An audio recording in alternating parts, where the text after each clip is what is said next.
Hi, Caro here. Just before we start the episode, do you live in a country where biannual clock changes are happening? The end of daylight saving time is hitting Europe pretty soon, and everyone is affected a little differently. Some people enjoy the extra hour of sleep, and others find the shorter days a little more challenging. How do you feel about time change? Does it impact your mood, energy, or daily routine? Or maybe you've got tips on how to adjust to this change. We'd love to hear from you. You can share your experiences with us by sending a little voice recording at our email address, which is in the show notes. Or if you don't feel like you want to send us a voice recording that can be played in the podcast, then you can also write a little note or text either on social media, so on Instagram at the handle @LightO'ClockPodcast, or again, just by sending us an email. I hope your stories can be featured in an upcoming episode.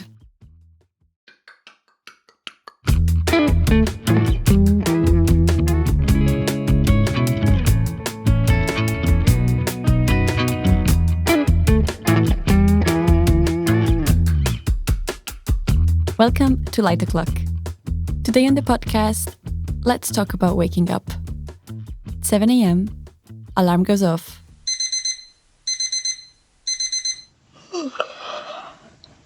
Maybe you'll snooze, maybe it's really time to wake up. But is it? Is it really time to wake up for everyone? So my alarm has just gone off and my eyes feel like they just won't open. They feel like they're glued together. And I say this is my least favorite part of the day. Definitely not if you're a late type. But what do we mean by late types and early types? What's the science behind this? Can this be changed? I've called up our expert and my dear colleague, Dr. Anna Magdalena Villa, to find out. Anna, welcome to Light O'Clock. It's a pleasure to have you. Thank you. Yeah, hi. I thought, as always, it would be nice for the listeners to get to know our guest a little bit. So can you tell us where you're based and what do you research in your scientific life? Yeah, sure. So I'm currently based at the Technical University of Munich in Manuel Spitschan's group there. So we're colleagues, actually. But I actually do my research in Munich, whereas, Caro, you are based in Tübingen. And I basically focus a lot on light exposure behavior, so actually how we interact with light. And also I've just started a big study, which is the Ecology of Human Sleep cohort study, where we look at sleep in the real world in terms of long-term characterization of sleep and light exposure. And eventually I'm just very interested in precision prevention, so basically to figure out how individual determinants of sleep and circadian rhythms can be studied and how we can improve sleep and circadian health, including also actually behavioral change techniques, so really integrating the behavioral aspect. Yeah, that's super interesting and very comprehensive, the study that you're doing right now and the focus of your research. Today with you, we want to talk about chronotype and the topic of being an early bird or a night owl. I think people listening might have an understanding or might know already whether they're an early bird or a night owl. But I want to take a step back here and actually ask you, what do we mean as chronobiologists when we say chronotype and night owls and early birds? Mm-hmm. Yeah, I think you got a good point here. So actually, it's very complicated and easy at the same time, because I think intuitively, all of us actually know what we mean with chronotype or early bird, late type, and so on. But it's actually really hard to figure this concept out scientifically. And so, I mean, to maybe make a point very early on, we do have really a good understanding that there is genetic basis here, and that's a thing, right? It's really definitely a thing that chronotype exists. It's just very difficult to exactly pinpoint what we mean with it. So maybe to make an analogy, I guess many people might know this parable of the blind man and the elephant. And I feel this is, so maybe to just describe this quickly. So it's different man, blind man, trying to figure out what the shape in front of them is. And it turns out, if you look at it from a whole perspective, it might be an elephant, but each of them basically describe an aspect of it. And so for some of them, it's a spear, for some it's a fan, but none of them actually know what the whole thing is. And I feel with the chronotype, it might be a bit similar because we have different methods in describing what we mean here and describing the phenomenon. But overall, it's just very difficult to really pinpoint it to one thing. So I think we just approximate it somehow, but we can't really there are different definitions, but actually it differs quite widely in the field. And I think maybe we can even go back a bit in time to figure this out, because it also depends a bit on the discipline that you are coming from, basically. Right. So, yeah, maybe could you give us a couple of examples according to the disciplines, how different people have defined chronotype before, and what is your preferred definition, maybe? Yes. So I guess if we go back a bit in terms of chronobiology versus psychology, people probably have tried to figure out this typology. So if we think about it as a typology, a type of person, a trait trait that you have very early on. And so some people also refer to it as circadian typology. And in this discipline, which is maybe more of a psychology or psychological area, you'd have different ways of assessing that in terms of what's your preference is. So there are certain questionnaires out there, like the MEQ, the morning, nurse, evening questionnaire, basically asks you about your preferred timing. So it's more about finding out your preference in whatever you do. That could be sleep, that could be activity, and then putting you into a different type. So an early versus a late type. And then if we look at chronobiology, which is a slightly different field, where we really try to understand circadian rhythms, this is a different approach. So here we are looking at behavioral outputs, or like biological outputs of your clock. And so basically we've had this in earlier episodes, I think, how your clock is set up and that you basically entrain to the outside world. And here the question is more, how does the clock maybe differ between people? And then we can also measure that with different questionnaires, like the Munich chronotype questionnaire. But of course, we can then also look at specific outputs of the clock, like the melatonin or core body temperature. I think we've discussed this in earlier episodes. And basically and make an approximation and then see how, depending on how we differ on these dimensions, so how my rhythm and my core body temperature might be different to yours, Carol, we can then make a different, or basically make an assumption or a difference, or see a difference between our rhythms. And then that would be an approximation of your chronotype. So that's just in a rough description now, that the term basically sometimes refers to more of a biological concept or biological measures. And in other disciplines or in other views, it's more the type or the typology of a person. So it's even more of a psychological construct. Right. So it's like a big umbrella term and different disciplines interpret it in different ways. And just to go back to something that you mentioned, so you said we have these biological measures of chronotype. So you mentioned melatonin or core body temperature. And you're right, in past episodes, we did mention how these measures of circadian rhythms, they fluctuate over 24 hours. And so I guess if we're looking at chronotype and circadian rhythms, would this mean that, for example, if I'm more of an early bird, my melatonin and my core body temperature would have a rhythm that happens at a little bit of a different time compared to someone who's a late type? So it's still a 24-hour rhythm, but like it just happens at different time for me or for you, for example. Yes, exactly. That really describes it. These variations could be quite drastic. So actually we see a normal distribution of chronotype no matter of how you measure it, but it depends a bit on how widely this distribution is spread out. So basically most of us are actually somehow intermediate types, or some very in the middle of this bell-shaped curve. And there is not so many extreme types, like really extreme early type or late type. But this also depends on a few other factors, which I guess we can talk about later. But coming back to your question, yes, exactly. So you'd be either on this end, one end or the other end if you have these extremes. So my core body temperature would be much later or earlier in comparison to the other extreme. And if all your clocks in your body, if they're in sync with each other, then you have an internal synchrony. So you're basically completely fine. You're synchronized, and you're also synchronized with the outside world. It just happens at an earlier phase. And that's why we also refer to chronotype as a phase of entrainment. So basically the time of the day where your peak for certain things happen.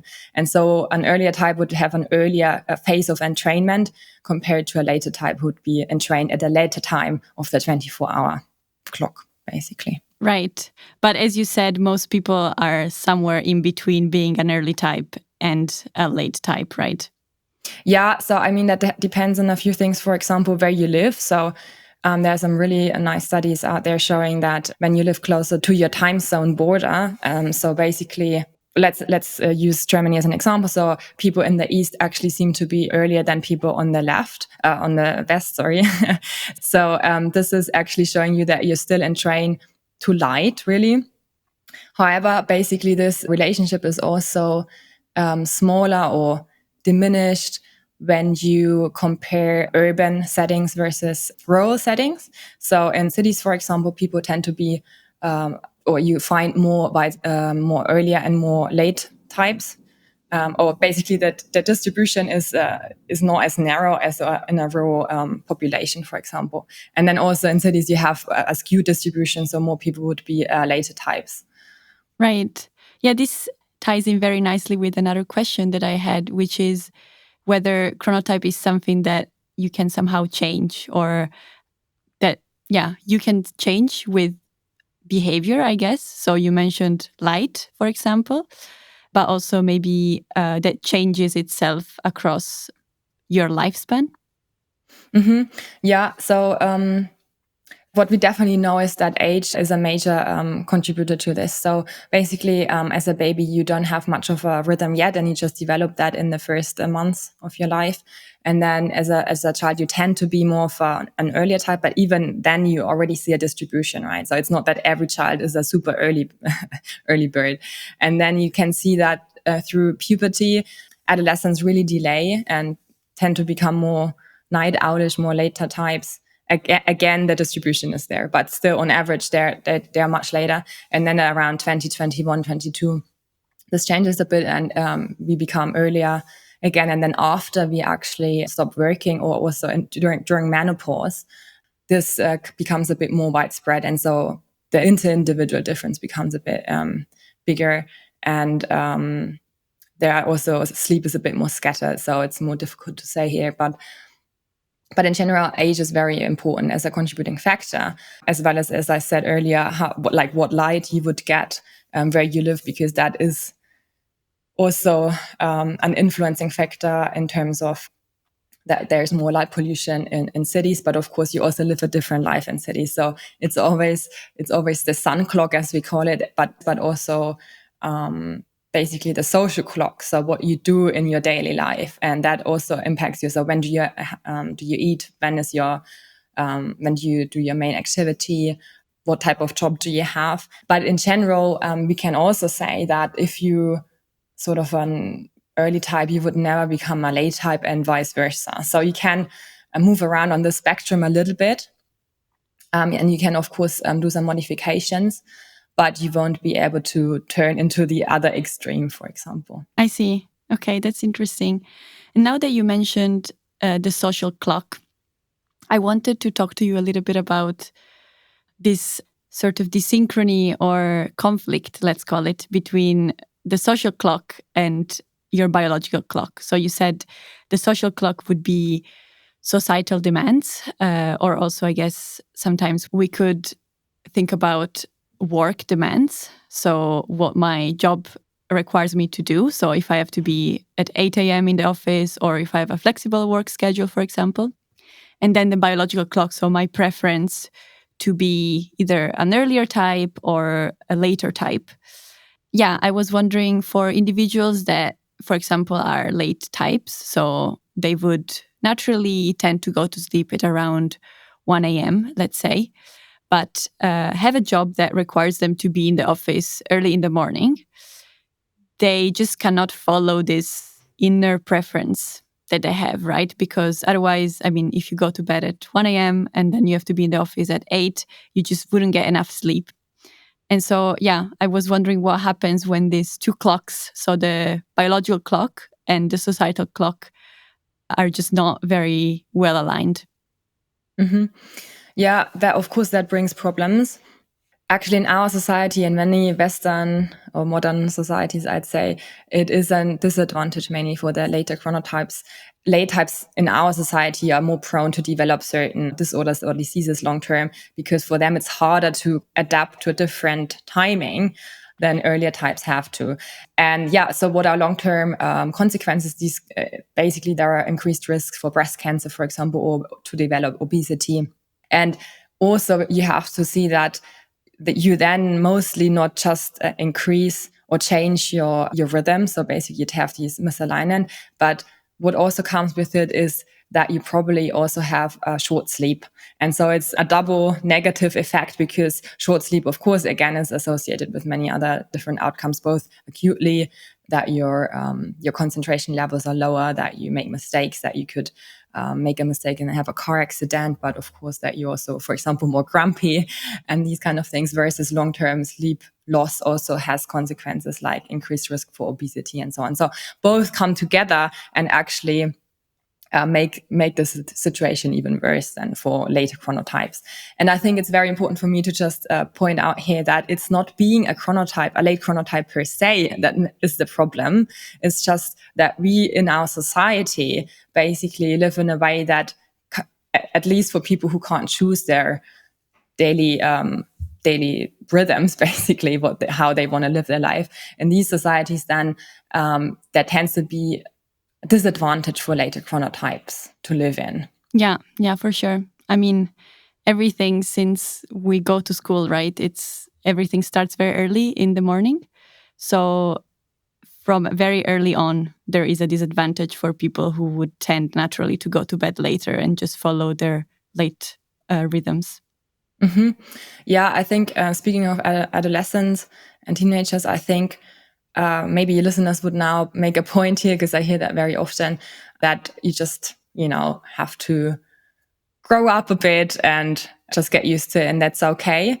And then you're fine. But actually, it's called, in the literature, we also see that Till Ronneberg, who was on the podcast here, also called it the disco argument, which is basically saying that, now we blame social media or light exposure at night, artificial light at night, for them to be late. And back when we didn't have social media, when there was no smartphones, it was blaming them to go to the disco. And so if they only did go to the disco, then they just get more sleep and be earlier. And back actually, this was described even hundreds of years ago, that teenagers are sort of becoming later, and and everyone complains about it. And really, we do know also from animal studies that there is a huge genetic component here. The heritability of chronotype is about 50%, depending on the study. So, of course, there's a genetic component. But since it's not 100%, of course, you can say and make the argument, okay, but there's other factors, as we also described earlier. And of course, they are. And so I think adolescence is just a very interesting period of life, because so many changes happen in your body, both hormonal and also in terms of your prefrontal cortex developing a lot and these kind of things. And so, yeah, so we do know that it's definitely a biological component here. But of course, there are tendencies in behavior that don't help, let's put it that way, to be earlier. But it's, I would definitely argue it's not a sensible argument to make that people should just basically try to become a bit earlier, because that you can't do that. It's like you can't force yourself to just fall asleep right now. That wouldn't work either. Yeah, that's such a good point. And maybe here we could also have a little teaser for a future episode that we will have on school start times. And I know you also worked on this. So there are some initiatives that are trying to push the start of school a little bit later than it normally would, to sort of favor, if I understand correctly, this natural late rhythm that adolescents have. Is that correct? Yeah, for sure. There are different pushes, especially in California right now. There's a new bill that schools need to start later.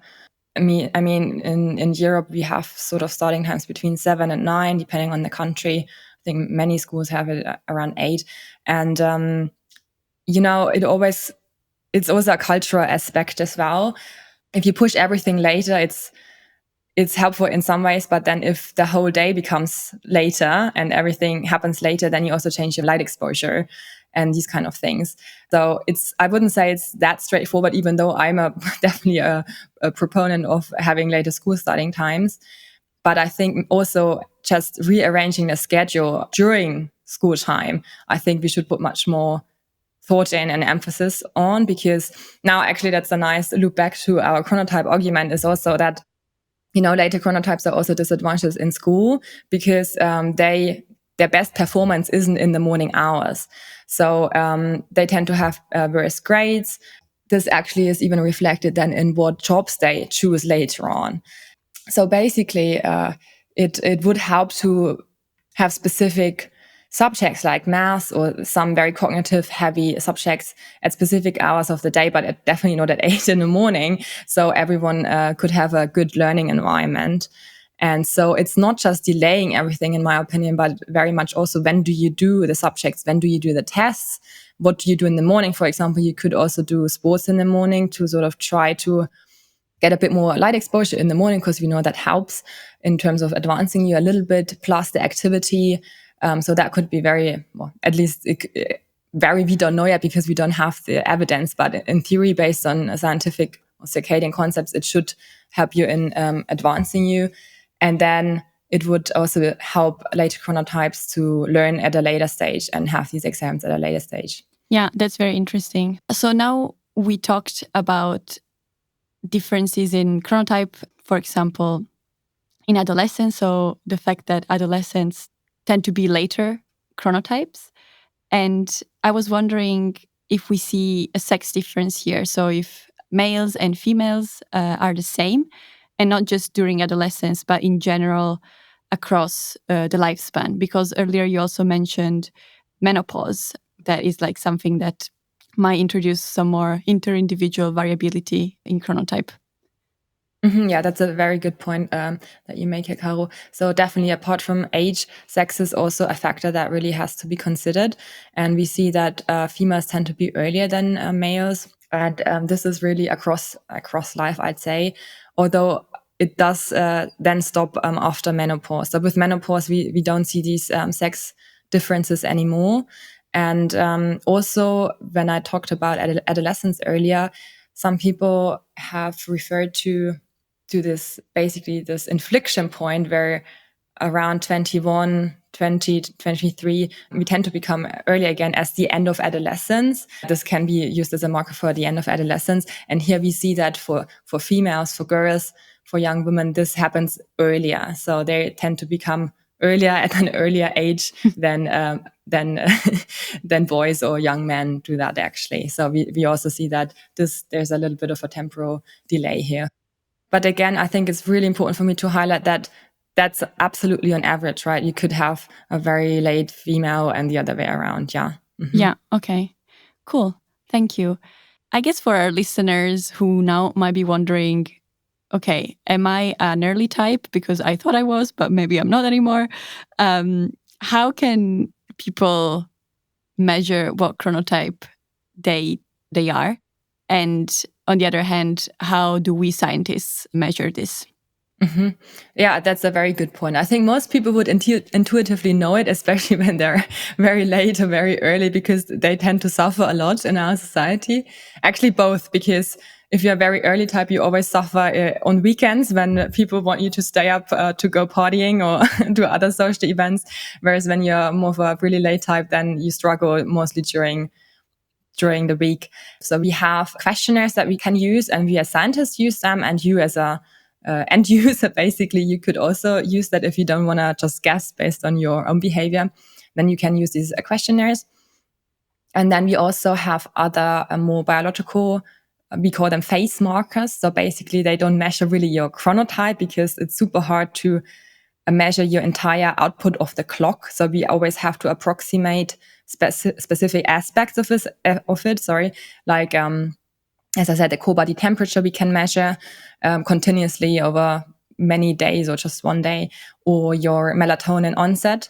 More novel methods like blood sampling, or even now there are some hair sample tests that you also can actually, as a consumer, you can order it and use it. They're very novel though, so they're just being explored at the moment. But of course, all of this is sort of time consuming, difficult to assess. Also, you need labs and so on. Yeah. And so, yeah, of course, you can use questionnaires, and they have been sort of correlated with these more biological markers like the melatonin or blood sampling, for example, or core body temperature. And so what questionnaires are out there? So we have, I would say, coming back to the very started, actually, you can have measurements or questionnaires that talk more or ask more about your actual sleep-wake behavior as approximation for your chronotype that really focuses on when you sleep. The Munich chronotype questionnaire is an example of that. Or I think it's the only one actually that only focuses on that. And here the difference really is on how you sleep during the week or on weeks where you sleep, on weeks where you work, versus on how you sleep on free days. So that could be on the weekend if the weekend is free for you. But if you have a different schedule, then that would just be 3 days whenever you don't have work, and basically these external constrictions.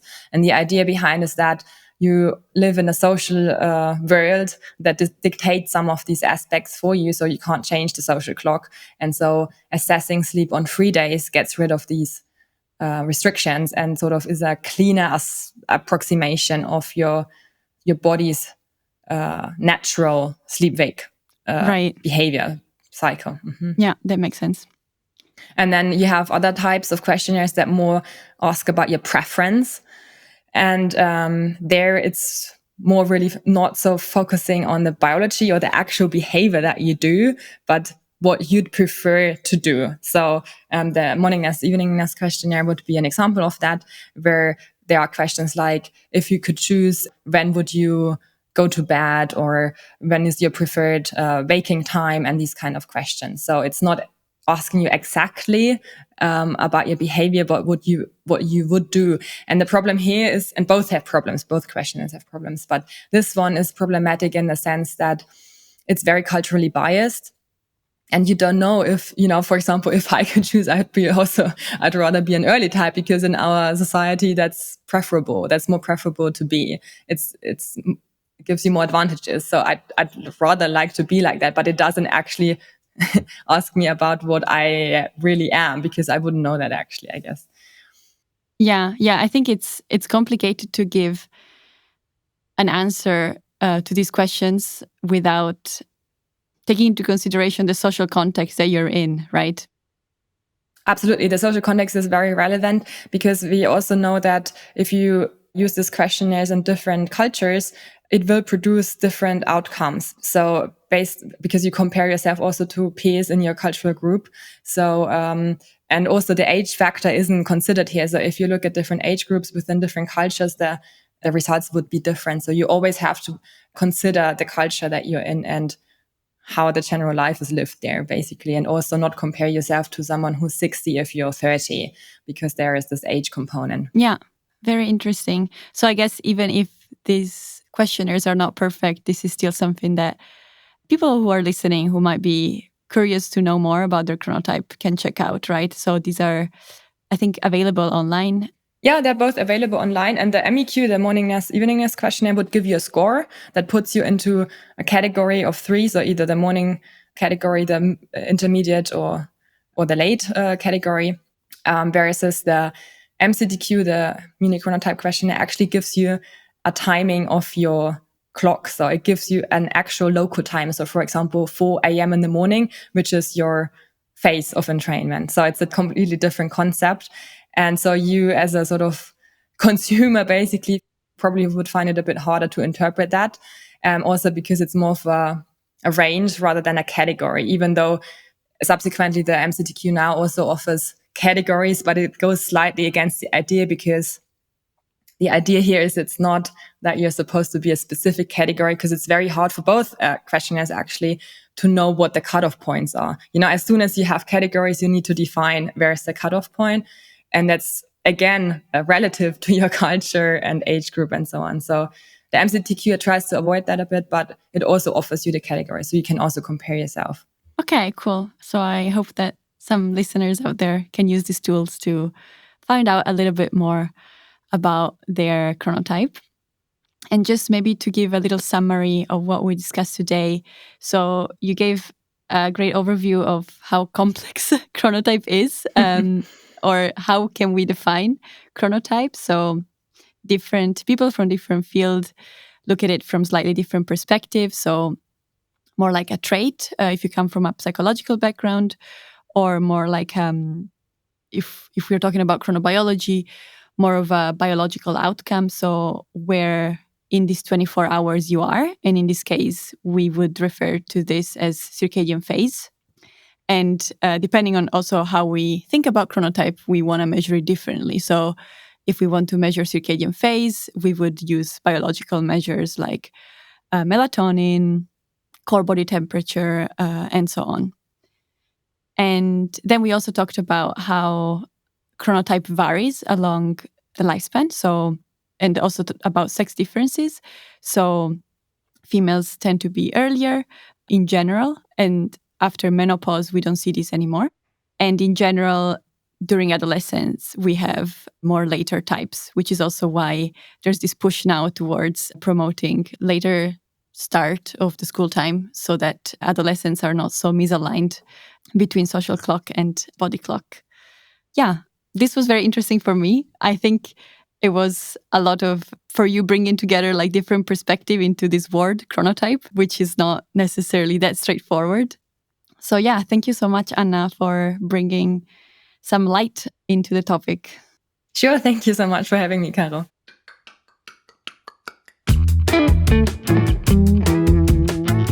Thanks so much to Anna for joining us on Light the Clock and explaining to us what chronotype is and how we can measure it. If you're curious to know more about your chronotype, you can check our show notes, and we will link all these questionnaires that Anna mentioned during our chat. As always, to give feedback, you can just write it down in the Q&A box on Spotify. Or if you're not listening on Spotify, you can, of course, send us an email. Our email address is at the end of the show notes. You can also follow us on X, previously known as Twitter. Our handle is Light O'Clock. And on Instagram, you can find us as Light O'Clock Podcast. The next episode will be coming out in 2 weeks, and we will be chatting to Dr. Laura Kervisi about internal clocks. Turns out there's not just one body clock, but many. You've been listening to Light O'Clock. This episode was produced by me, Caro Guidolin, with help from Anna Magdalena Billa. Fact-checking was done by Manuel Spitchen. Music, mix, and sound design were done by Ingo Bednarek. I've used some sound effects from Pixabay. Show notes and additional resources were created by Maidel Fernandez Alonso. Our social media team includes Hanna Sofia Henrichs, Nilufar Tabande, and Zara Alkaf. Lucian Bickerself helps with the distribution, and Anna Magdalena Billa is not just a guest of this episode, but also our test listener. Lastly, thanks to our listener Dora for sharing with us how groggy she feels when waking up early in the morning. I'm sure a lot of us can relate.